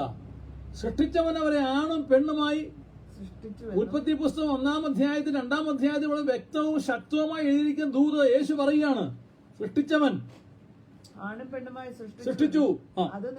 അതു നിമിത്തം മനുഷ്യൻ അപ്പനെയും അമ്മയെയും വിട്ട് ഭാര്യയോട് പറ്റിച്ചേരും. സ്തോത്രം. ഇവരെ ഒന്ന് ആദമിന്റെ ഭാര്യയിലെടുത്താണ് ഹവ്വായെ സൃഷ്ടിച്ചത്. അവർ രണ്ടും കൂടെ രണ്ടായി നിൽക്കുന്നെങ്കിലും ഒരു വിവാഹത്തോട് ഒന്നിക്കുമ്പോൾ അവർ ഒന്നാകുകയാണ്. അങ്ങനൊരു കണക്ക് ഭൂമിശാസ്ത്രത്തിനെങ്ങുമില്ല, ഭൂമിയിലുള്ള ഒരു ശാസ്ത്രത്തിലുമില്ല. ഒന്നും കൂടെ കൂടിയ രണ്ടാകുക അല്ലാതെ ഒന്നാകത്തില്ല. പറഞ്ഞു അവര് അത് നിമിത്തം മനുഷ്യൻ അപ്പനെയും അമ്മയും വിട്ട് ഭാര്യയോട് പറ്റിച്ചേരും, ഇരുവരും ഒരു ദേഹമായി മാറും എന്ന് നിങ്ങൾ വായിച്ചിട്ടില്ലയോ? സ്തോത്രം. ഇങ്ങനെ വായിച്ചിട്ടില്ലേ? അതുകൊണ്ട് നേരത്തെ കർത്താവ് പറഞ്ഞു, നിങ്ങൾ ദൈവവചനവും ദൈവശക്തിയും അറിയാത്തതുകൊണ്ട് തെറ്റിപ്പോന്നു. ഇപ്പോഴും വന്നവരോട് പറയാം, നിങ്ങൾ വായിച്ചിട്ടില്ലേ? അതുകൊണ്ട് അവർ മേലാൽ രണ്ടല്ല ഒരു ദേഹമത്രേ. ഒന്നാണ്. മേലാൽ അവർ രണ്ടല്ല ഒന്നാണ്. ആകയാൽ ദൈവം യോജിപ്പിച്ചതിനെ മനുഷ്യൻ വേർപിരിക്കരുത്. അതുകൊണ്ട് പറയാം, ദൈവം യോജിപ്പിച്ചു, അതിനെ മനുഷ്യൻ വേർപിരിക്കാൻ പാടില്ല. പ്രിയമുള്ളവരെ, വേർപെട്ട സമൂഹത്തിൽ ഇന്നീ മംഗല്യം ശോഭിക്കുവാൻ എന്ന് പാട്ടും പാടി തുടങ്ങുന്ന വിവാഹത്തിൽ മാത്രമല്ല ദൈവ സാന്നിധ്യമുള്ളത്. വാനിൽ നിന്നൊരു മകുടം ഇത് ചൊല്ലുന്നിടത്തും ദൈവമുണ്ട്, മറ്റുള്ള പരിപാടിക്കകത്തല്ല. അതിന് കാരണം ഈ വിവാഹം എന്നത് ദൈവം സ്ഥാപിച്ച ഒരു എസ്റ്റാബ്ലിഷ്മെന്റ് ആണ്, സ്ഥാപനമായതുകൊണ്ട് അതിന്റെ നടുവിൽ. അവിടെ മാത്രമല്ല, ഇനി പോലീസ് സ്റ്റേഷനിൽ പോലീസ് അധികാരിയുടെ മുമ്പിലാണ് വിവാഹം നടക്കുന്നതെങ്കിൽ അവിടെയും, പാർട്ടി ഓഫീസിലാണെങ്കിൽ അവിടെയും, ആദിവാസി സമൂഹങ്ങൾക്ക് ഇന്ന് കാണുന്ന പിന്നെ സാംസ്കാരിക തലത്തിൽ നടക്കുന്ന പോലെ വിവാഹത്തിന്റെ ഏർപ്പാടിലും ആദിവാസി സമൂഹത്തിൽ മുതൽ ഭൂമിയിലെ മനുഷ്യൻ, കാട്ടിലായാലും കരയ്ക്കായാലും എവിടെ വെച്ചായാലും, ഇനി ആകാശത്ത് വെച്ച് നടന്നാലും കടലിൽ വെച്ച് നടന്നാലും, വിവാഹം കഴിയുമ്പോൾ വിവാഹിതരാകുമ്പോൾ ആ വിവാഹത്തിന് നടുവിൽ നമുക്ക് അദൃശ്യനായ ദൈവത്തിന്റെ സാന്നിധ്യമുണ്ട്. സ്തോത്രം. ആ സാന്നിധ്യം ഉള്ളതുകൊണ്ട് ദൈവമാണ് വിവാഹത്തിന്റെ ഉടമസ്ഥൻ, ദൈവമാണ് വിവാഹത്തിന്റെ മധ്യസ്ഥൻ, ദൈവമാണ് വിവാഹത്തിന്റെ സാക്ഷി. സ്തോത്രം. അതുകൊണ്ട് പ്രമാണമില്ലാത്ത ലാബാൻ പറയുന്ന ഒരു കാര്യമുണ്ട് ഉൽപ്പത്തി പുസ്തകത്തില് യാക്കോബ് ലാബാന്റെ 2 പെൺമക്കളുമായി ലാബാൻ ഇല്ലാത്ത സമയം നോക്കി അവിടുന്ന് പുറപ്പെട്ടു പോരുകയാണ്. ലാബാനും ആൺമക്കളും അല്ലെങ്കിൽ അമ്മായിയപ്പനും അളിയന്മാരും ഇല്ലാത്ത സമയം നോക്കി ഭാര്യമാരും മക്കളുമായി സർവ്വസമ്പത്തുമായി യാക്കോബ് ഓടിപ്പോയി. ലാബാൻ വന്നു കഴിഞ്ഞപ്പോൾ അറിഞ്ഞു, എന്റെ പെൺമക്കളെ എനിക്കുണ്ടായ സമ്പത്തിനെയും കൊണ്ട് ചൂഷണം ചെയ്ത് യാക്കോബ് ഓടിപ്പോയി. ലാബാൻ തൊട്ടു പുറകെ വിട്ടു. മറ്റൊരു വലിയ കൂട്ടമാണല്ലോ, മെല്ലെ ഓടിപ്പോകാനൊക്കെ, എങ്കിലും ഓടിപ്പോയി. വീട്ടിലെ ഉള്ളതായ ബലശാലികളായ പുരുഷന്മാരുമായിട്ട് ലാബാനും പുറകെ എത്തി. ആൺമക്കളും ബലശാലികളായ പുരുഷന്മാരുമായി അവർ വന്നു. ഒരു രാത്രിയിൽ 2 സ്ഥലങ്ങളിൽ അവർ തമ്പിടിച്ചു. എന്നാൽ അന്ന് രാത്രി ദൈവം ഇറങ്ങി വന്ന് ലാബാനോട് സംസാരിച്ചു. നോക്ക്, എന്റെ ദാസനായ യാക്കോബിനോട് ഗുണമാകട്ടെ ദോഷമാകട്ടെ നീ പറഞ്ഞു പോകരുന്നു. സമ്മതിച്ചു. പിറ്റേന്ന് ലാബാൻ വന്ന് കണ്ടേച്ച് ഒരു ചൊച്ച് ഭീഷണി വാക്കൊക്കെ പറഞ്ഞു. നിന്റെ ദൈവം എന്നെ വിലക്കിയത് കൊണ്ടാ, അല്ലെങ്കിൽ നിന്നേക്ക് പണി തരാൻ എനിക്ക് കഴിയുമായിരുന്നു, എനിക്കത് പറ്റും, പോട്ടെ. എന്നാൽ ഇനി ഒരു ചെറിയ ഉടമ്പടി എടുത്ത് വിടുക. അന്ന് ലാബാൻ പറഞ്ഞൊരു കാര്യമുണ്ട്. മോനെ, ഉൽപ്പത്തി 31-ാം അധ്യായത്തിന്റെ 49-ാമത്തെ വാക്യം. മോനെ 49-50, മോനെ മരുമോനെ, നമ്മൾ തമ്മിൽ അകലുക. ഇന്ന് ഇവിടെ വെച്ച് നമ്മൾ പിരിയുകയാണ്. എന്റെ കുഞ്ഞുങ്ങളെയും കൊണ്ട് നീ പോവുക. നാം തമ്മിൽ പിരിയുമ്പോൾ യഹോവ എനിക്കും നിനക്കും നടുവേ കാവലായിരിക്കട്ടെ. സ്തോത്രം. എനിക്കും നിനക്കും നടുവിൽ കാവൽ ദൈവമാണ്. എന്നിട്ടോ, നീ എന്റെ പുത്രിമാരെ ഉപദ്രവിക്കുകയോ എന്റെ പുത്രിമാരെ അല്ലാതെ വേറെ സ്ത്രീകളെ പരിഗ്രഹിക്കുകയോ ചെയ്യുമെങ്കിൽ നമ്മോടുകൂടെ ആരുമില്ല. നോക്കുക, ദൈവം തന്നെ എനിക്കും നിനക്കും മധ്യ സാക്ഷി എന്നവൻ. സ്തോത്രം. യാക്കോബിനെ പോലെ ദർശനം കണ്ട ആളല്ല, യാക്കോബിനെ പോലെ അഭിഷേകം ചെയ്ത ഒരാളല്ല, കല്ലിനെ വാഗ്ദത്തം പ്രാപിച്ചവനല്ല, ദൈവത്തോട് ഉടമ്പടി ചെയ്തവനല്ല. പക്ഷെ തിരുവചനം പറഞ്ഞു എല്ലാവന്റെ അകത്ത് ഈ പ്രമാണമുണ്ട്. സമയം മുന്നോട്ട് ഭാഗം എടുക്കുന്നില്ല. ലാബാന്റെ അകത്തും ദൈവത്തിന്റെ ന്യായപ്രമാണം, റോമാലേഖനം എങ്ങനെ വായിക്കുന്നത്, എല്ലാവരുടെ ഹൃദയത്തിൽ ന്യായപ്രമാണം എഴുതിയിരിക്കുക. അങ്ങനെ ന്യായപ്രമാണം എഴുതിയതുകൊണ്ട് ദൈവത്തിന്റെ പ്രമാണം പറയാണ്, മോനെ നോക്കുക, നമ്മൾ തമ്മിൽ വേർപിരിയുമ്പോൾ നീ എന്റെ പെൺപിള്ളാരെ ഉപദ്രവിച്ചാൽ എന്ന് പറഞ്ഞാൽ ഭാര്യയെ തല്ലിയാൽ പോലീസോ നാട്ടുകാരോ മറ്റാരും കാണത്തില്ല. ഒരുപക്ഷെ മക്കള് പോലും കാണാതെ ഭാര്യയെ തല്ലാം. അങ്ങനെ എന്റെ മക്കളെ, എന്റെ പെൺകുഞ്ഞുങ്ങളെ നീ ഉപദ്രവിച്ചാൽ, അത് തന്നെയല്ല, എന്റെ 2 മക്കളെ, ഒന്നിനു വേണ്ടി നീ വന്നു, ഇപ്പൊ 2 കെട്ടി, 2നെ കല്യാണം കഴിച്ചു, അത് പോരാഞ്ഞിട്ട് അവരുടെ ദാസിമാരെയും കൊണ്ട് പോവുക, എന്താകുമെന്ന് ദൈവത്തിനറിയാം. സ്തോത്രം. അതെ, ആയല്ലോ. കാരണം ഇവര് മത്സരിച്ച് ദാസിമാരെ കൊടുത്തു കഴിഞ്ഞു. വെല്ലുമിച്ച് കാണിച്ച പരിപാടി കൊച്ചുമക്കളും കാണിച്ചല്ലോ. അതുകൊണ്ട് നീ എൻ്റെ ഈ ഇപ്പം ഒന്നിന് പകരം 4 ഭാര്യമാര്, ഇതിനെ അല്ലാതെ നീ വേറെ ആരെങ്കിലും കല്യാണം കഴിച്ചാൽ നോക്ക്, നമ്മൾ തമ്മിൽ ഞാൻ എപ്പോഴും നിന്റെ കൂടെ ഇല്ല. ദൈവം നമ്മുടെ മധ്യേ സാക്ഷി. പ്രമാണമില്ലാത്ത ലാബാന്റെ വീട്ടിലെ മകളും പ്രമാണം പ്രാപിച്ച അബ്രഹാമിന്റെ കൊച്ചുമകനും തമ്മിൽ വിവാഹം കഴിച്ചപ്പോൾ ഇന്നീ മംഗല്യൊന്നും അവരാരും പാടി ചൊല്ലിയില്ല. വാലിന്നോ ഒരു മകുടം പറഞ്ഞില്ല. അഗ്നിസാക്ഷിയായി കല്യാണം കഴിച്ചെന്ന് പറഞ്ഞില്ല. താലി കെട്ടിയില്ല. മന്ത്രകോടി മാറ്റിയില്ല. പുടവ കൊടുത്തില്ല. അങ്ങോട്ടും ഇങ്ങോട്ടും തേങ്ങ ഉരുട്ടിയില്ല. പപ്പടം പൊട്ടിച്ചില്ല. യാതൊരു കലാപരിപാടികൾ ഈ തരത്തിലില്ലായിരുന്നു. യാക്കോബിന്റെ കൂടാരത്തിലേക്ക് മകളെ അപ്പൻ കൊണ്ടുകൊണ്ടു.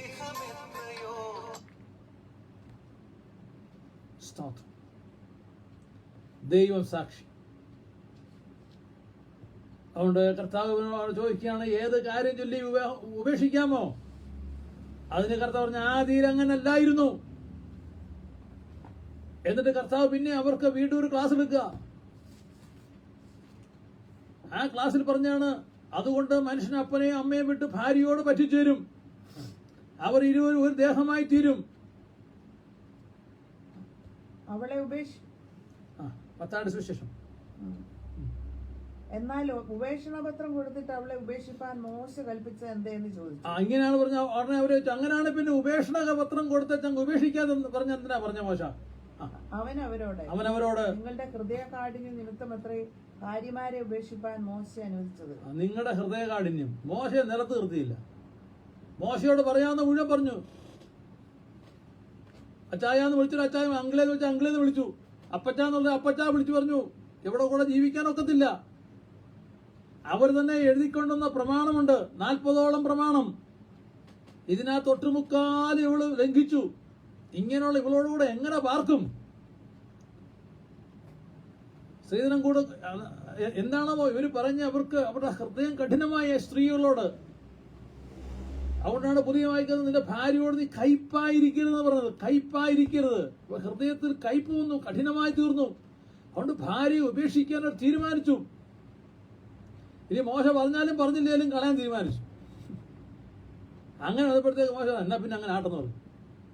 ഉപേക്ഷണ പത്രം കൊടുത്ത് അവളെ ഉപേക്ഷിച്ചോളാം പറഞ്ഞ് അവൾക്ക് ജീവിക്കാനുള്ള കാര്യം കൊടുക്കണം എന്നൊക്കെ പറഞ്ഞ് കുറെ കാര്യങ്ങൾ. അല്ലെങ്കിൽ ഞാൻ പോകുന്നില്ല, അത് ആവശ്യമില്ലാത്തതുകൊണ്ട് അതിൽ ക്ലാസ്സിലേക്ക് നീങ്ങുന്നില്ല. നിങ്ങളുടെ ഹൃദയകാഠിന്യം നിമിത്തമാ. ആദിയിൽ അങ്ങനെ അല്ലായിരുന്നു. ഞാനോ നിങ്ങളോട് അതുകൊണ്ട് അടുത്ത് പറഞ്ഞു, ഞാനോ നിങ്ങളോട് പറയുന്നു, പരസംഗം നിമിത്തമല്ലാതെ ഭാര്യയെ ഉപേക്ഷിക്കുന്നതിനെല്ലാം, ഭാര്യയെ ഉപേക്ഷിച്ച് മറ്റൊരുത്തി വിവാഹം കഴിക്കുന്നതിനെല്ലാം വ്യഭിചാരം ചെയ്യുന്നു. ഉപേക്ഷിക്കപ്പെട്ടവളെ വിവാഹം കഴിക്കുന്നവനും വ്യഭിചാരം ചെയ്യുന്നു. ഭാര്യയെ ഉപേക്ഷിച്ച് ഒരു സ്ത്രീയെ, ഇതൊരു വിവാഹം കഴിക്കാത്തൊരു സ്ത്രീയാണ് വിവാഹം കഴിക്കുന്നതെങ്കിൽ അവൻ വ്യഭിചാരിയാണ്. ആ സ്ത്രീയും വ്യഭിചാരത്തിന് ആകുകയാണ്. അതായത് എയ്ഡ്സ് രോഗമുള്ള ഒരു പുരുഷൻ എയ്ഡ്സ് ഇല്ലാത്തൊരു സ്ത്രീയെ വിവാഹം കഴിച്ചാൽ ആ സ്ത്രീക്ക് നിശ്ചയമായും എയ്ഡ്സ് ഉണ്ടാകും. അതുപോലെ എയ്ഡ്സിന്റെ അണുവാഹിയായ ഒരു സ്ത്രീ അതല്ലാത്തൊരു പുരുഷനെ വിവാഹം കഴിച്ചാൽ ആ പുരുഷനും അതിനകത്ത് വിടും. ഇത് തന്നെയാണ് കർത്താവ് പറഞ്ഞത്. പുരുഷൻ ഭാര്യ ജീവിച്ചിരിക്കെ അവളെ ഉപേക്ഷിച്ചു വേറൊരുത്തിയെ വിവാഹം കഴിക്കുന്നുവെങ്കിൽ അതിന്റെ പേര് അഡൾട്ടറി, വ്യഭിചാരമെന്നാണ്. അതിന് ആരതിനുമേൽ വെള്ളം തെളിച്ചാലും അന്യഭാഷ പറഞ്ഞാലും അത് വിവാഹമാകത്തില്ല. വിവാഹമാകും, പക്ഷെ അത് വ്യഭിചാരമാണ്. സ്തോത്രം. വിശ്വാസത്തിന് വേണ്ടി പോരാടുവാൻ കർത്താവ് പറഞ്ഞപ്പോൾ, പരിശുദ്ധാത്മാവ് നമ്മളെ പറഞ്ഞപ്പോൾ നാം പോരാടേണ്ട വിഷയങ്ങളാണിതെല്ലാം. ഇന്നത്തെ ഈ എപ്പിസോഡ് വൈൻഡ് ചെയ്യാനുള്ള സമയമായി. ദൈവത്തിന് ബാക്കി നമുക്ക് അടുത്ത പ്രാവശ്യം. ഹല്ലേലൂയ. ആകാശവും ഭൂമിയും മാറിപ്പോകുന്നത് എളുപ്പമുള്ള കാര്യം, നടക്കാൻ പോവുക. എന്നാൽ ഈ പുസ്തകത്തിലെ ഒരു വള്ളിയെങ്കിലും പുള്ളിയെങ്കിലും മാറിപ്പോകത്തില്ല. അങ്ങനെയെങ്കിൽ പ്രിയമുള്ളവരെ, ഒരിക്കലായി നമ്മളുടെ പക്കൽ ഫലമേൽപ്പിച്ച ഈ വിശ്വാസത്തിന് വേണ്ടി പോരാടുവാൻ ദൈവത്തിന്റെ പരിശുദ്ധാത്മാവ് നമ്മെ സഹായിക്കും. ഭാരിച്ച ദുഃഖത്താൽ പോരാട്ടമാകിലും ഭാരിച്ച ദുഃഖത്താൽ പോരാട്ടമാകിലും നേരോടെ ജീവിച്ച് ആറുതൽ പേടും ഞാൻ നേരോടെ ജീവിച്ചു ആറുതൽ പേടും ഞാൻ തീരുമെൻ ദുഃഖം വിലാപവും ചേരും ഞാൻ സ്വർഗേ വേഗം ഹല്ലേലൂയാ ഓ തീരുമെൻ ദുഃഖം വിലാപവും ചേരും ഞാൻ സ്വർഗേ വേഗം ഹല്ലേലൂയാ കഷ്ടതയാകിലും നഷ്ടങ്ങൾ വന്നാലും കഷ്ടതയാകിലും നഷ്ടങ്ങൾ വന്നാലും ഇഷ്ടന്മാർ വിട്ടാലും തുഷ്ടിയായി ജീവിക്കും ഇഷ്ടന്മാർ വിട്ടാലും ഹല്ലേലൂയ തുഷ്ടിയായി ജീവിക്കും ഓ കുരുമൻ ദുഃഖം വിലാപവും ചേരും ഞാൻ സ്വർഗേ വേഗം ഹല്ലേലൂയാ തീരുമൻ ദുഃഖം വിലാപവും ചേരും ഞാൻ സ്വർഗേ വേഗം ഹല്ലേലൂയാ എന്തു മനോഹരം ഹന്താ ചിന്തിക്കുകിൽ എന്തു മനോഹരം ഹന്താ ചിന്തിക്കുകിൽ സന്തോഷദേശമേ നിന്നിൽ ഞാൻ ചർന്നിടും സന്തോഷദേശമേ നിന്നിൽ ഞാൻ ഹല്ലേലൂയാ ദുഃഖം വിലാപവും ചേരും ഞാൻ സ്വർഗേ വേഗം ഹല്ലേലൂയാ ഓ തീരുമേ ദുഃഖം വിലാപവും ചേരും ഞാൻ സ്വർഗേ വേഗം ഹല്ലേലൂയാ. ഞങ്ങളുടെ ദൈവമേ സ്വർഗീയ പിതാവേ, അവിടുത്തെ വചനത്തിനായി സ്തോത്രം. എൻ്റെ മനോഹാരിതയ്ക്കായി അതിൻ്റെ കാഠിന്യത്തിനായി സ്തോത്രം. ഘനമേറിയ അവിടുത്തെ വചനം അത് മാറ്റുവാൻ ഭൂമിയിൽ ആർക്കും കഴിയില്ലല്ലോ. മതകോടതിയോ മാനുഷിക കോടതിയോ വേർപെടുത്തിയാൽ കർത്താവേ, ആ പുരുഷനോ സ്ത്രീയോ വീണ്ടും വിവാഹം കഴിച്ചാൽ അത് വ്യഭിചാരമാണെന്ന് അടിയങ്ങളെ കേൾപ്പിച്ചതിനായി ഇഷ്ടം. ധർമ്മം നിവർത്തിക്കാത്തതിൻ്റെ ഭവനം ചെരിപ്പഴിഞ്ഞ ഭവനം പോലെ ചെരിപ്പഴിഞ്ഞവൻ്റെ ഭവനമായി മാറുമല്ലോ. കർത്താവേ, അവിടെ ഞങ്ങളെ സഹായിക്കണമേ. കേൾപ്പിച്ചവൻ അനുഗ്രഹമാകണമേ. ഈ എക്സ്റോസ് മീഡിയ മിനിസ്ട്രിക്കായി സ്തോത്രം. മാത്യു അവർ അദ്ദേഹത്തോടുള്ള എല്ലാ പ്രിയപ്പെട്ടവർക്കായി സ്തോത്രം. അവിടുത്തെ അവർ താമസിപ്പിന്നെ ഒരു മഹത്വപ്പെടുത്ത സംഗതിയാണ്. ഈ വചനം ആർക്കും കോപത്തിന് ന്യായവിധിക്കും കാരണമായി തീരരുത്. കേട്ട വചനം അവരുടെ ജീവിത അനുഗ്രഹമായി തീരുവാൻ സഹായിക്കുമാറാകണമേ എന്ന് പ്രാർത്ഥിക്കുന്നു. മഹത്വം അങ്ങേക്ക് തീർന്നു. മശിഹാ മുഖാന്തരം ഞങ്ങളെ അപേക്ഷിക്കുന്നത് കേൾക്കണമേ പിതാവേ. എല്ലാവർക്കും വന്ദനം. ദൈവം അനുഗ്രഹിക്കട്ടെ. ദൈവം വെച്ചാൽ വീണ്ടും കാണാം. പ്രാർത്ഥിക്കുവാൻ ഞങ്ങളെ ഓർത്ത് പ്രാർത്ഥിക്കണമെന്ന് അപേക്ഷിക്കുന്നു. സ്തോത്രം.